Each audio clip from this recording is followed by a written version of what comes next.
Boa noite. Meu nome é Zelan Costa Silva e aqui é o Jogo do Poder. O tema dessa noite é de extrema importância, que é meio ambiente. Domingo passado, Dia Mundial do Meio Ambiente, e nós precisamos ter essa discussão hoje. Para a gente desenvolver essa discussão, nós vamos conversar com Savile Alves, que é cofundadora de uma startup chamada Solos. Nós vamos entender o que ela faz e, sobretudo, entender o porquê do que ela faz. Savile, é um prazer enorme ter você aqui com a gente. Estou super feliz pelo convite. Obrigada. Vamos bater um papinho. Em primeiro lugar, me fale um pouco de você. Acho que o telespectador vai querer saber como é que uma pessoa tão jovem se meteu na área de meio ambiente. Se bem que é uma atitude bem jovial, bem moderna, e é sobretudo o jovem que quer preservar o meio ambiente, né? Porque nós, os velhos aqui, fizemos um papel muito ruim na preservação do meio ambiente, você não acha, não? Mais ou menos, assim. Na verdade, eu comecei a me interessar por essas pautas ainda na escola, né? No ensino médio, eu comecei a tirar a alimentação de carne. Então, fui parando, primeiro com alimentação à base de porco e aos poucos fui virando vegetariana. Mas isso não é um pré-requisito não, né? As pessoas podem comer carne, porco, etc. Ser do tipo, o agro é pop, mas mesmo assim dá para preservar o ambiente, pode? Sim, na verdade eu acho que a gente tem que manter o equilíbrio. Então, em alguns aspectos a gente vai adentrando e aquilo ali vai fazendo mais sentido e outros não necessariamente. Então, tem muitas esferas, assim, quando a gente fala de meio ambiente, a gente fala de alimentação, a gente fala de consumo de maneira geral, né? A indústria têxtil, o resíduo que a gente gera, os eletrônicos, o turismo. Então, são muitas as esferas e você começa por algum caminho. Eu comecei pela questão da alimentação, depois fui para a questão dos cosméticos e aí realmente comecei a me interessar bastante e foi justamente nesse período da universidade onde isso se intensificou ainda mais, né? Entrando na vida adulta, começando a fazer minhas escolhas de maneira mais autônoma, assim, com mais confiança. E aí entendi que, de alguma forma, eu queria exercer aquilo para além da esfera pessoal, né? Também através do profissional. Mas é justamente esse profissional que eu queria entender. Como é que você deu o salto de estudante para fundadora de uma startup? Sim. Tá, vamos lá. Primeiro vamos falar para o telespectador que é uma startup, né? Para que ele entenda que a gente fala muito, mas é bom explicar. Bom, uma startup é um negócio que tem um potencial de escalabilidade, de replicabilidade, que tem base tecnológica. Então, basicamente, é uma empresa que nasce pequenininha ali e que com um time curto, um time enxuto, que a gente fala, consegue, num período curto de tempo, crescer e conseguir aí alcançar territórios, né, nacionais ou mundiais. A gente tem vários exemplos disso aqui no Brasil, por exemplo, a iFood, acho que é um super case, né? Começou pequenininha e hoje é uma das principais empresas aí do país. Sim, mas você é uma startup que já está do tamanho da iFood? Não, ainda não. A gente está dando ainda está uns passinhos atrás, assim, mas a gente entende que, de fato, a tecnologia é um elemento chave para gerar o crescimento no modelo que consegue, né, trazer soluções para os problemas globais, que é o caso dos resíduos que a gente trabalha. Perfeito, mas assim, como é que você teve essa ideia? Foi assim, num domingo de tarde, chuvoso, ou como é que aconteceu isso? Então, eu fiz universidade pública e lá a gente tinha um movimento Empresa Júnior. E foi a primeira vez dentro desse movimento Empresa Júnior que eu entendi o que era empreendedorismo. Então, até então, hoje em dia, esse tema é muito mais, né, já falado na escola, mas naquela época ainda não era. Foi 2010 isso. Você fala como se fosse há tanto tempo atrás. Mas já tem um tempinho. Foi 2010 que eu entrei na Facom. E aí, nesse processo de empreendedorismo, lá dentro eu fui ganhando alguns cargos de liderança e comecei a gerir equipe, né, entender um pouco de fluxos financeiros, de tomada de decisão. E aí eu falei, beleza, achei esse negócio legal, tem um jeitinho. Mas, em paralelo, eu comecei a estagiar no setor privado, depois continuei lá, trabalhei em indústria e no setor de telecomunicações, mas entendi que ali ainda não era um super aprendizado estar numa empresa grande, mas não era exatamente o modelo de trabalho que eu gostaria. E eu falei, não, tem esse negócio de empreendedorismo que ainda pode servir para mim. E aí foi mais ou menos assim que eu comecei a entrar, de fato, no desejo de empreender. Mas empreender com o que a gente chama hoje, né? Empreender com impacto, que é o setor 2,5, veio também a partir das minhas vivências numa organização que chama Teto. É uma organização internacional que trabalha aqui na Bahia também com a questão de habitat, né? Então, a gente constrói moradias de emergência, por exemplo, para populações em vulnerabilidade. Então, eu quis juntar o empreendedorismo, a veia de negócios, né? A inteligência da estratégia com também gerar alguma transformação muito tática, assim mesmo, na sociedade. E aí eu conheci minha sócia, que hoje é minha sócia, né, Gabi. Na época a gente se tornou amigas e eu comecei a convencê-la, Gabi, bora fazer um negócio, pode ser uma boa, a gente não está aqui dentro do terceiro setor, nem do setor privado satisfeitas, então bora criar a nossa própria solução, criar nosso próprio jeito de fazer. E como é que surgiu essa criação e esse jeito de fazer?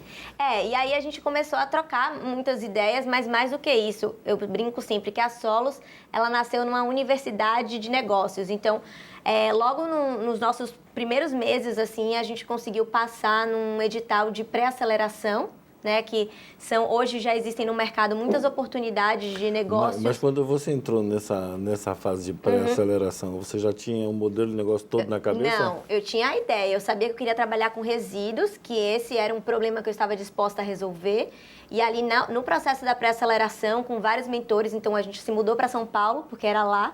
A gente fazia mentorias com executivos de empresas como Google, Visa, Spotify, e aí nesse processo... Foi um treinamento. Como se fosse um treinamento, assim, mas eles passavam desafios, né? Então a gente ali tinha que entender quem era a nossa cadeia de fornecedor, quem era o perfil do nosso cliente, quanto de capital a gente precisava para poder começar, qual seria o melhor território de atuação, realmente fazer essas validações. E lá a gente tinha, né, esse apoio dos mentores e também do corpo técnico do programa. Isso fez alguma diferença para vocês? Total. Assim, a primeira diferença que faz não é só o conhecimento que você tem, mas é o simples fato de ter alguém acreditando que você é capaz. Então, a gente passou por um processo de aceleração. Nós éramos as únicas fora de São Paulo a participar do processo. E do Nordeste também. E do Nordeste. E mulheres. E mulheres. Então... esse fato de alguém estar ali falando, não, elas são boas, elas têm uma ideia que é legal, elas têm um perfil que vai dar bom, isso por si só é ótimo, porque às vezes sua família até te apoia, mas ela não tem aquela chancela como alguém que realmente está trabalhando, que já tem um olho bem mais apurado. Então, acho que isso deu um ânimo muito grande, assim, pra gente realmente passar quase um ano lá em São Paulo. Quando a gente vê nossos filhos pequenininhos, eles não crescem pra gente, não. Você sabe disso, né? Você vai saber disso algum dia. Eu ainda não sou mãe, assim, mas eu vejo dentro de casa que o olhar já tá mais maduro, eles já reconhecem que eu sou adulta. Então, foi importante pra gente ter essas validações, porque também trazem, né, pro âmbito familiar, uma nova visão de que aquilo ali não é só um sonho, que não é só uma jovem que tá querendo mudar o mundo, não, que aquele é um negócio sério. Mas eu acredito em jovens que querem mudar o mundo, eu acho isso sensacional. Mas esse é um ponto de partida, né? Então, você precisa concretizar e conseguir ali, de fato, trazer a transformação de maneira real e tangível.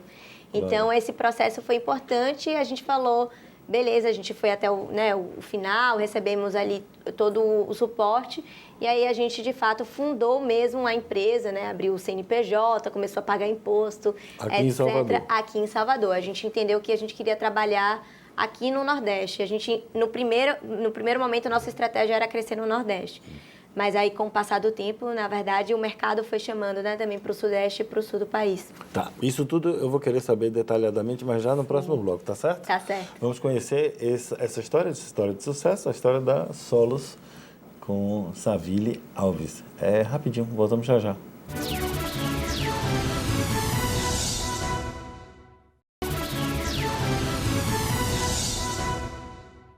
Estamos de volta aqui no Jogo do Poder, conversando essa noite com Savile Alves. Nós estamos entendendo muito de meio ambiente. Vamos agora entender um pouco da história da Solos. Solos é o quê? Solução de alguma coisa. Me conte aí como é que foi que começou. Na verdade, o nome Solos, é um palíndromo, né? Então, é uma palavra que você consegue ler de trás para frente. Então, ela é exatamente a mesma palavra. E a gente queria dar essa ideia de circularidade. Então, de tudo que sai do solo, volta para o solo. E o resíduo é justamente isso, né? Alguma coisa que foi extraída, virou um produto, a gente consumiu e depois a gente descarta e volta para o solo. Tem essas tentativas de lixo espacial, mas na prática, a maior parte daquilo que a gente consome ainda está aqui no planeta Terra. Então, foi muito nesse sentido que a gente criou. É como se a gente fizesse sujeira e jogasse dentro de casa. Exatamente, é exatamente isso. Não existe jogar fora, tudo está aqui dentro. Mas o que a Solos faz exatamente? A Solos hoje trabalha com a promoção da economia circular através de duas frentes, né? Então, a economia circular é hoje um conceito-chave para que as indústrias elas consigam produzir comercializar e fazer com que esses resíduos voltem para o sistema, né? Voltem para a cadeia produtiva. E aí a gente promove a economia circular em duas frentes. A primeira é a frente de educação ambiental, que a gente chama aqui de experiências sustentáveis. Então, é como a gente consegue gerar conteúdo, principalmente através do digital, e também gerar experiências para que as pessoas tenham ali uma reflexão. E a outra frente é fazer o que a gente chama de mobilização logística, que é propriamente ir até o lugar onde tem a geração do resíduo e fazer a retirada desses materiais. E a gente Mas isso hoje basicamente é resíduo doméstico, né? Não, a gente, na verdade, hoje a maior fonte de resíduos que a gente hoje retira são de estabelecimentos comerciais, principalmente bares, restaurantes e hotéis. Então, por isso que muitos dos nossos clientes são empresas, são marcas que fornecem insumos para esse tipo de bares, usuário. restaurantes e hotéis, você está falando de serviços basicamente de alimentação, então material orgânico. E bebida. Material orgânico, então. Material orgânico também, mas hoje realmente o nosso foco são com os recicláveis. Então, vidro, papel, papelão, plásticos, eletroeletrônicos, óleo de cozinha. Mas então você fala como se fosse... É um sistema de coleta seletiva? É uma coleta seletiva. Hoje a coleta seletiva ela já foi muito... O termo perdeu um pouco o sentido, assim, né? Porque então, tiveram várias ações que a própria empresa de limpeza urbana fez e não deram que certo. Parece que se perderam no tempo, né? Exatamente. Então ficou um termo um pouco demodé. Então a gente tenta dar um refrescor, assim mesmo, né, ao sentido, e usando outras palavras, como economia circular, coleta, logística reversa, tem um nome de novas palavrinhas assim, para poder trazer, mas na prática é coleta seletiva. O que a gente não acredita aqui na Solos são mais naqueles coletorzinhos coloridos. Aquilo ali é uma coisa antiga, uma metodologia que naquela época fez sentido, hoje em dia a gente sabe que não faz mais. E o que é que faz sentido hoje? Hoje faz sentido você separar em três tipos de resíduos. Os orgânicos, que você pode compostar. Aqui em Salvador hoje não tem uma destinação para o orgânico, ou você composta em casa ou você joga no resíduo comum. O outro é o resíduo comum, que é fralda, papel higiênico, aquilo que realmente hoje não tem tecnologia massiva para poder fazer o processo, né, de compostagem. E o outro são os resíduos recicláveis. Então, são esses que eu falei, papel, papelão, embalagens, basicamente, que a gente produz nas nossas casas, né, o sucata de alguma coisa. Plástico hoje é o maior problema do lixo, dos resíduos hoje? Bom, tem várias esferas, assim, né? Então, a gente pode olhar no sentido econômico. Então, hoje, desses materiais que fazem as embalagens, o vidro é o que tem menor valor agregado. Então, você vai ver menos catadores querendo vidro do que o plástico. Então, comparando, né? 1 quilo de vidro hoje é em torno entre 8 e 20 centavos, depende da região do país. E um plástico, ele pode variar de 80 a 2,50, o mesmo quilo. Então, tem esse aspecto. Aí você vai no aspecto da cadeia produtiva. Tem vários estudos. Alguns estudos apontam que o plástico, quando ele volta para a cadeia, ele é menos nocivo do que o papelão, por exemplo. Mas, em compensação, quando ele tem o descarte incorreto, acontece o que a gente está vendo aí, né? Ilhas de plástico e todo esse... Ilhas de plástico que você fala é uma região do Pacífico que está acumulando todo o plástico lá. Né? As correntes marinhas estão levando todo o plástico que a gente está descartando, né, à toa para lá.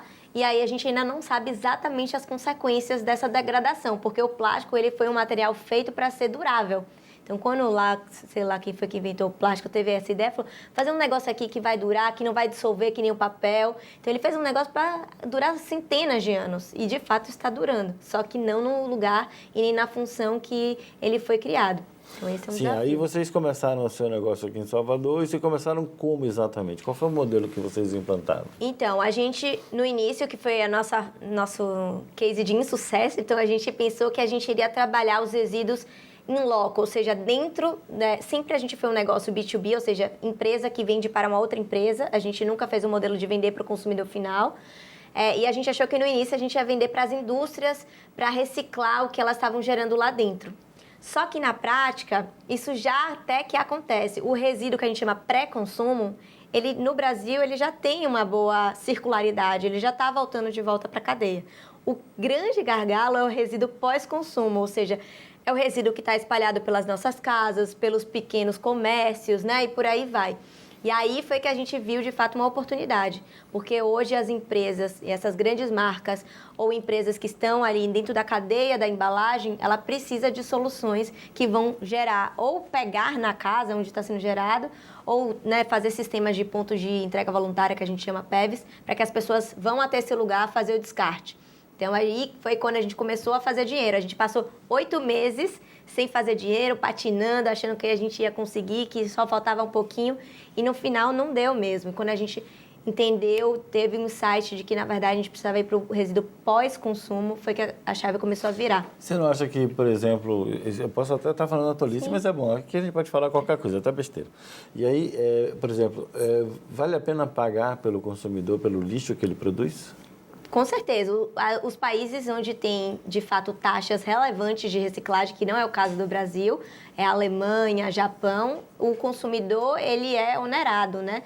Tanto ele pode ser desonerado quando ele descarta no lugar certo, como ele pode ser onerado se ele não jogar. Mas ele pode ganhar dinheiro se ele jogar no lugar certo. Ele pode jogar dinheiro também, ou ele pode ganhar dinheiro se ele jogar no lugar certo. Ou ele levar para o lugar certo. Né? Isso. Agora, sim, aqui eu acho que o que a gente precisa, de fato, no Brasil é de uma política pública. Não adianta um programa, uma iniciativa, a Solos, por exemplo, implementar um sistema como esse, porque uma hora não se sustenta. Porque quem vai pagar por isso, né? Se eu tenho que pagar para você jogar seu resíduo, hoje, com as taxas que oscilam muito do valor desses materiais, eu fico sem ter, de fato, um capital para poder garantir que esse sistema vai rodar. Eu só vou conseguir a hora que a política pública falar assim, sabe, relaxe, a Solos agora não vai mais pagar essa tributação, então esse dinheiro você joga para você pagar, por exemplo, para as pessoas que estão descartando com você, e você vai conseguir vender o material, e isso a conta começa a fechar. Porque na realidade o que você faz é isso, você recebe o lixo de todo mundo, e aí você dá uma separada no lixo e dá destino a ele. E ganha dinheiro nessa separação. Não. Na verdade, eu sou contratada por empresas que precisam comprovar que elas estão fazendo ações de logística reversa, e através das nossas ações a gente recebe os resíduos e a gente destina para as cooperativas. Lá nas cooperativas é que eles fazem um processo que a gente chama de triagem, né? Que é essa separação por tipos e tudo mais, e faz o primeiro beneficiamento, que é unir esse material, prensar e levar isso para a indústria, que depois vai voltar em formato de produto para a gente consumir. Essas cooperativas também foram moda durante um período. Elas funcionam realmente? Dá dinheiro para quem vive desse trabalho? Depende. Como as cooperativas, em geral, elas nasceram de lutas sociais, né, de pessoas que estavam já em vulnerabilidade social, é muito difícil elas darem o salto e conseguirem fechar essa conta. Então, hoje, a maior parte das cooperativas do Brasil não vivem, né, no verde, elas estão ainda deficitárias e elas sobrevivem dessas organizações que apoiam. Hoje, a gente realmente, assim, literalmente há um mês, tem uma nova legislação federal que tende a gerar aí um pouco mais de estabilidade financeira. Então, além da venda do material, hoje as cooperativas de reciclagem também podem fazer dinheiro através de um sistema de venda de notas fiscais, para que elas, né, vendam isso para a indústria que quer comprovar que está reciclando. E aí, vamos supor, a cada uma tonelada de material reciclado, ela vai ganhar R$100, R$120 por isso. É um sistema legal, isso a lei já respalda. E aí a gente, quem sabe, vai conseguir aí ter cooperativas um pouco mais fortalecidas. Ou quando você vem com uma indústria forte que quer fazer isso acontecer e tem todo o know-how de fazer negócio, aí são outros 500. Então, a gente, por exemplo, em São Paulo, a gente já vê que tem algumas cooperativas lá que têm uma injeção de capital privado e aí elas conseguem rodar bem melhor. Sim, mas na realidade todo o problema do sistema é a falta de rentabilidade no próprio sistema de reciclagem, né? Porque se desse dinheiro, ia sobrar 1 grama de lixo no solo. Você não acha, não? Mas essa resposta você me dá depois dos comerciais. Voltamos aqui no Jogo do Poder depois dessas mensagens rapidinhas com Savile Alves, falando sobre meio ambiente. Até já.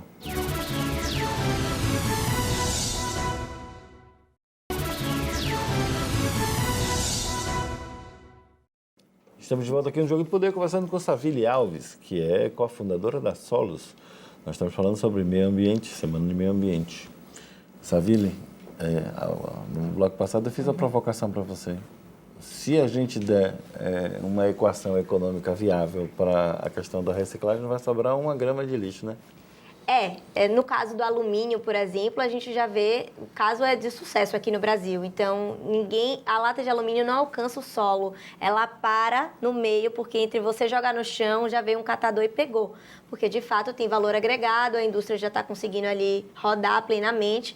A gente vê agora que sim, tem algumas indústrias grandes, empresas gigantescas que estão começando a investir um pouco mais em fábricas recicladoras aqui no Brasil. E eu acredito que a tendência, pelo menos no mercado de papel, papelão e plástico, seja melhorar. Mas é importante lembrar que o ponto, a fraqueza desse ecossistema tá não porque ele não dá dinheiro, mas porque ele não é bem distribuído. Então, na mesma cadeia que tem um catador super vulnerável, que não ganha nenhum salário mínimo, que, enfim, está às vezes em situação de rua, também tem uma super recicladora mundial, que tem uma atuação mundial. Então, é a mesma cadeia. O que falta é distribuição.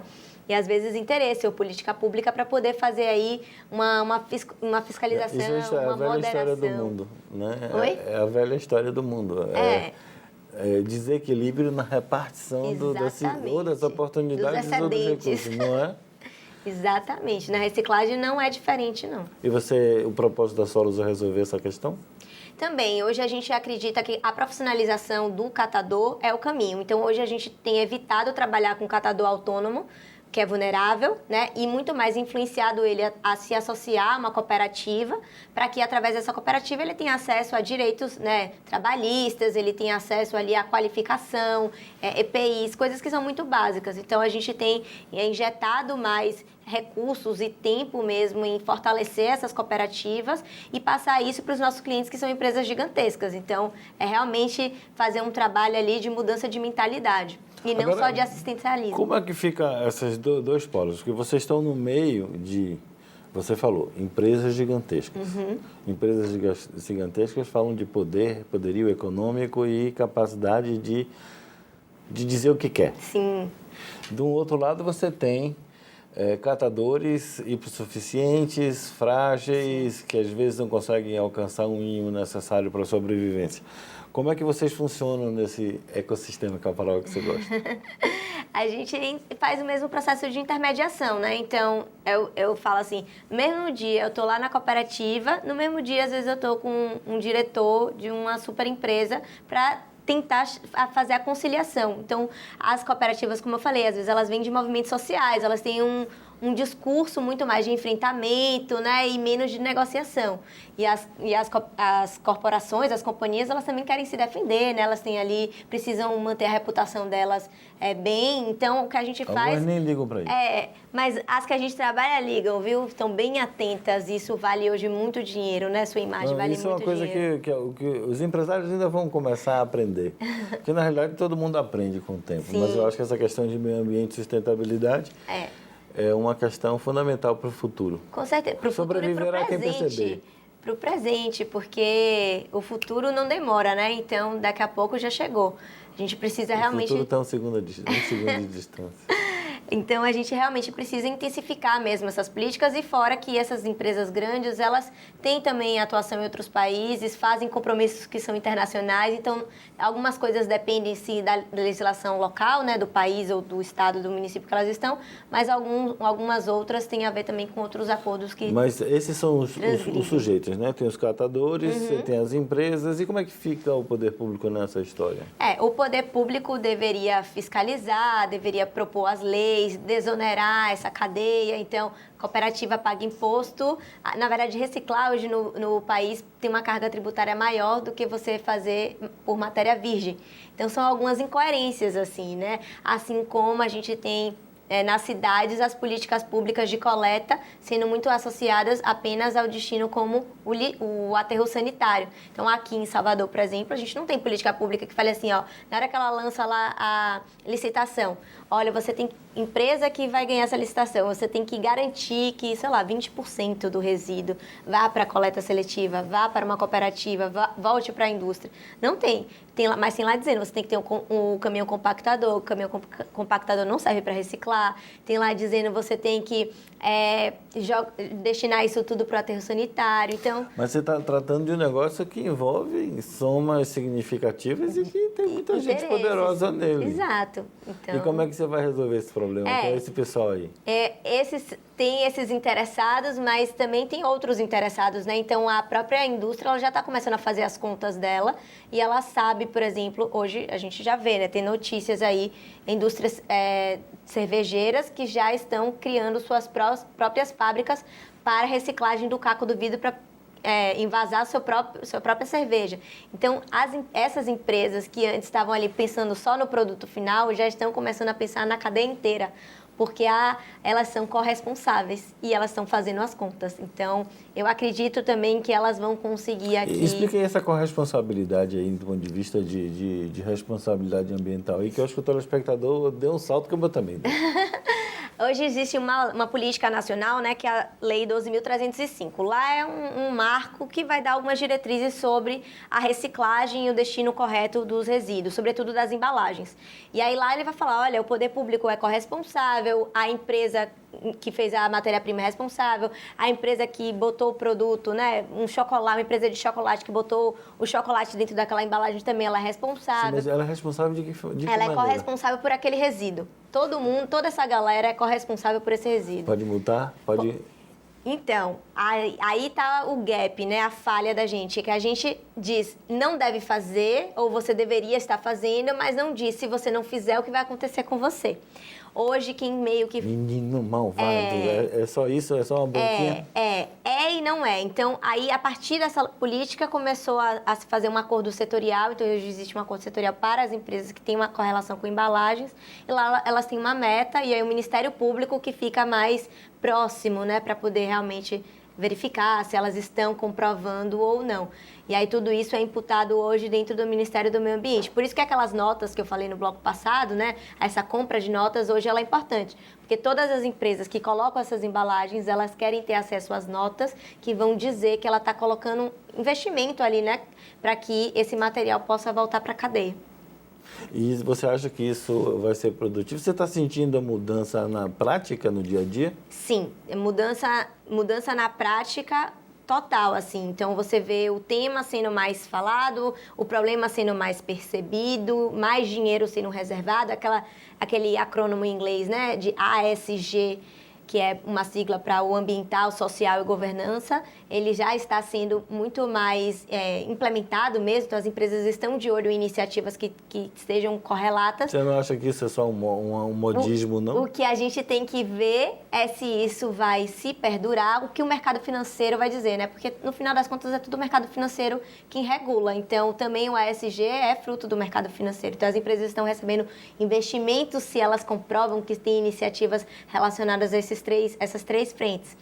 Então, eu acredito que se der muito certo, a gente vai conseguir perdurar isso, mas em paralelo tem que fazer uma amarração na política pública. Você falou que no início você queria trabalhar no Nordeste, mas me parece que a realidade lhe enganou, não foi?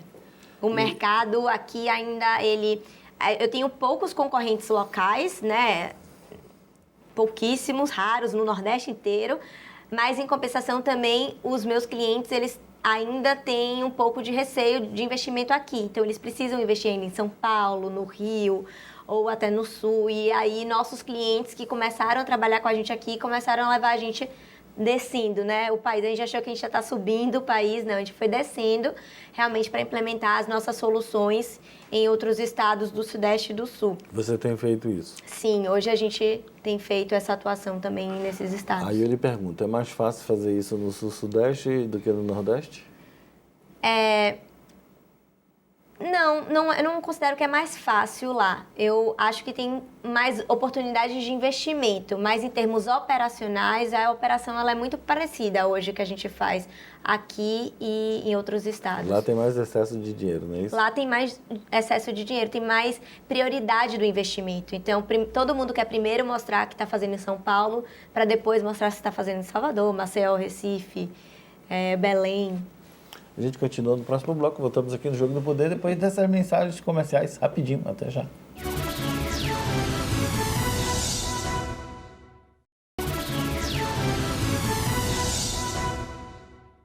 Estamos de volta aqui no Jogo do Poder, conversando essa noite com Savile Alves, que é uma empreendedora, dona da startup Solos e está atuando no meio ambiente. Aprendemos muita coisa com você nesse programa e estamos chegando ao final dele, o último bloco.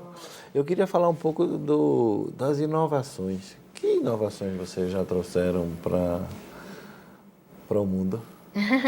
Eu acho que nosso principal carro-chefe, assim, hoje é o Roda, que é um delivery de reciclagem. Então, nesse período da pandemia, Roda. Ele é um delivery de reciclagem. Então, nesse período da pandemia, onde de fato as pessoas estavam tendo, né, um consumo excessivo em casa, a partir de aplicativos de delivery, a gente pensou, se existe a lógica de você consumir a partir do delivery, tem a lógica de você desconsumir também, né, a partir do mesmo mecanismo.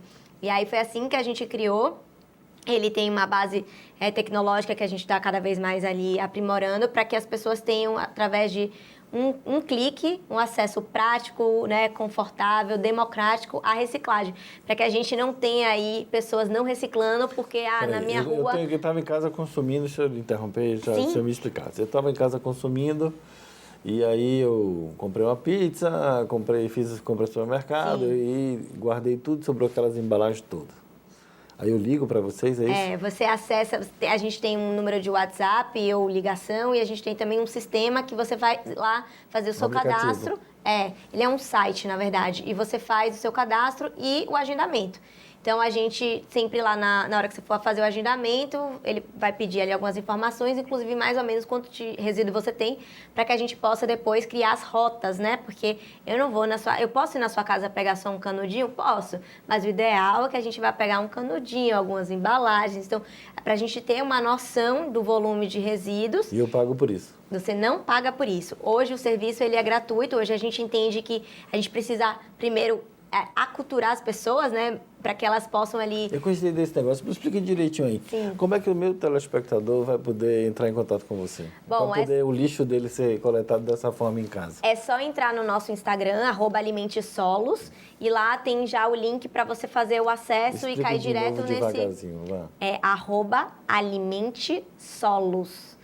Então, lá tem o link, você clica, faz o preenchimento e vai dizer qual é o dia da semana que você quer que o resíduo seja retirado e a gente depois entra em contato para fazer a confirmação, né? Se a gente vai conseguir retirar naquele dia e mais ou menos qual é o horário. Esse serviço já é rentável na sua empresa? Sim, aí o que a gente faz? Hoje a gente entende que precisa da iniciativa privada, então, como eu falei, né, eu sou um negócio que vende para outros negócios. Então, a gente hoje tem o apoio, por exemplo, no Roda do Nubank, que ele faz o investimento para que a gente consiga rodar e fazer a validação ali, que se de fato as pessoas querem fazer o descarte através de um aplicativo, qual é o volume médio, quantas pessoas a gente consegue alcançar. Mas você não tem aplicativo ainda, né? Hoje não, é todo um sistema que é um sitezinho. Mas por que você não faz o aplicativo? Porque aí demanda investimentos altos. Então, a gente está fazendo primeiro essas validações, para aí começar a entender outros modelos, inclusive se a gente vai começar a cobrar ou não, ou vai cobrar a partir de uma quantidade, ou de uma quantidade, um número de vezes que você pede na semana. Então, a gente está fazendo essas validações. Eu queria que você pagasse por esse lixo, né? As pessoas podiam ganhar dinheiro com o lixo que elas produzem. Mas para você ganhar dinheiro com o lixo que você produz, você tem que ter, hoje no Brasil, você precisa ter ou muito resíduo, ou alguém precisa estar pagando para você.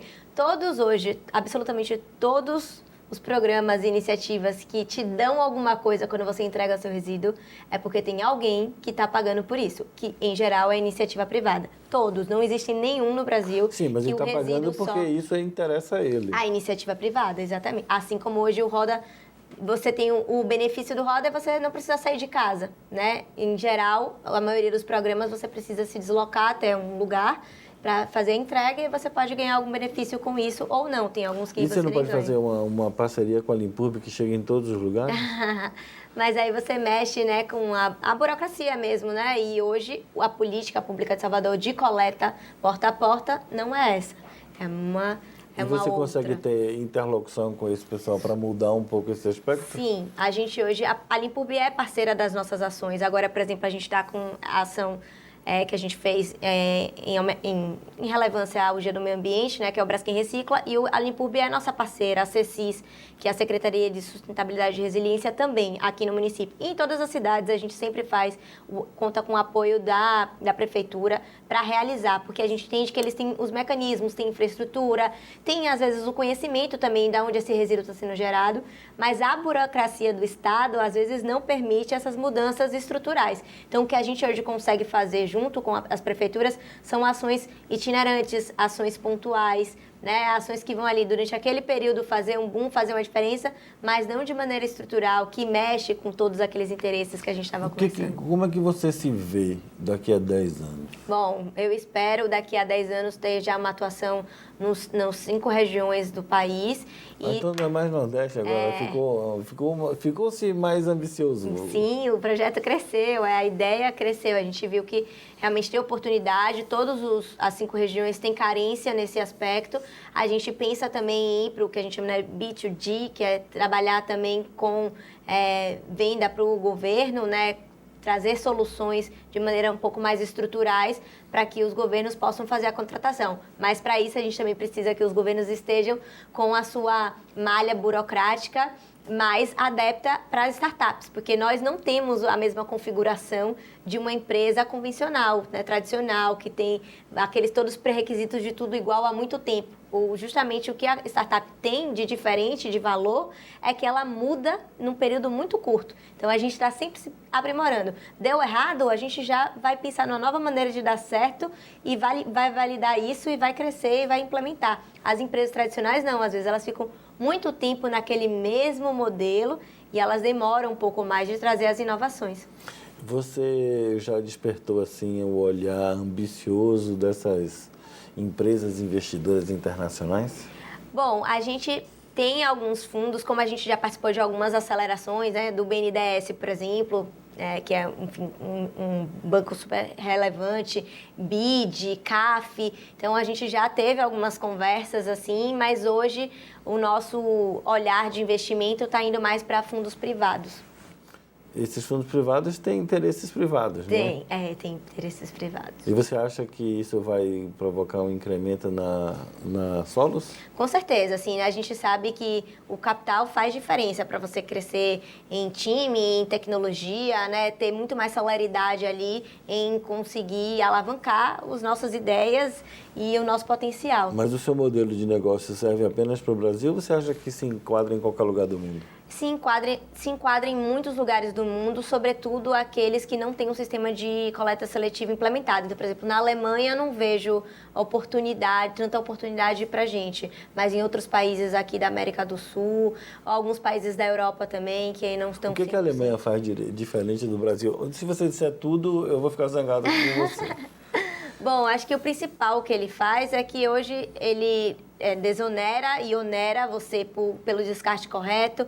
Ele tem hoje um sistema muito bem sinalizado, né, desses coletores, e a população tem fácil acesso. Então, no mercado você tem onde descartar, você tem como ganhar desconto quando você não leva a sacola, uma sacola, né, que tem uso único, assim como as indústrias por trás já estão muito bem equipadas. Então, diferente... As minhas sacolas de supermercado não tem uso único, não, porque elas viram a própria sacola do lixo depois. Pois é, mas aí então ela só fica com 2 usos. Então, depois disso, vai para o aterro sanitário e lá ele vai ficar naquele processo, né, bastante lento de decomposição. É um uso a mais que eu imaginei, né? Pelo menos isso. Do que o que ela foi criada. Mas ainda assim tem potencial da gente conseguir dar novos usos reais, mesmo inclusive dela virando matéria-prima para a criação de outros produtos, uma nova sacola plástica ou outras coisas que uma sacola plástica também pode vir a se tornar. E as indústrias de sacola plástica, por exemplo, elas usam material reciclado também? Usam. Hoje o plástico ele tem uma taxa de reciclabilidade boa, que varia do tipo de plástico, mas não é só a sacola plástica, né? Geralmente os plásticos mais duros, eles têm mais valor agregado, a PET, por exemplo. Mas aí com esse aumento do valor do petróleo, isso se tornou essa indústria um pouco mais rentável, não? A reciclagem, ela funciona igual as commodities, então elas flutuam muito de preço. Pode estar num mês a coisa valendo X e no mês seguinte 2X ou 1/3 de X. Então, tem essa flutuação pelo mercado internacional, o petróleo é um desses elementos, mas não apenas, vai depender também se você vai para os metais, aí, né, o valor dos minérios. Mas aí a gente fica refém. E as cooperativas, né, que são bem vulneráveis, elas não têm capital para segurar isso. Então, elas não conseguem estocar o material e não vender quando está em queda. Ela tem que sempre vender, porque ela precisa do pão de cada dia. Então, isso também acaba fazendo com que elas fiquem mais vulneráveis. E as indústrias que têm capital por trás, não, elas consigam. Não vou vender agora. Daqui a 2 meses, eu vendo isso aí pelo dobro, né, vou arriscar aí. É um mercado de especulação também. Mas faz acontecer. Essa inteligência pode ser um produto também de sua empresa. Savina, infelizmente chegamos ao final do programa desse bate-papo agradável sobre o meio ambiente. Obrigado, viu? Eu que agradeço e fica aqui o meu incentivo para que as pessoas de fato façam a separação dos seus resíduos, procurem aí como vocês podem descartar. Lá no Instagram da Solos a gente tem um mapinha com vários pontos de descarte. Qual é o Instagram mesmo? @alimentesolos. Então, vão lá porque a gente começa, né, fazendo um pouquinho e a gente não tem a dimensão do impacto que isso de fato pode causar quando muita gente faz a mesma coisa junto. Savina, obrigado, viu? Voltamos na próxima semana com mais um assunto de seu interesse. Meu nome é Zelan Costa Silva e aqui é o Jogo do Poder. Até lá.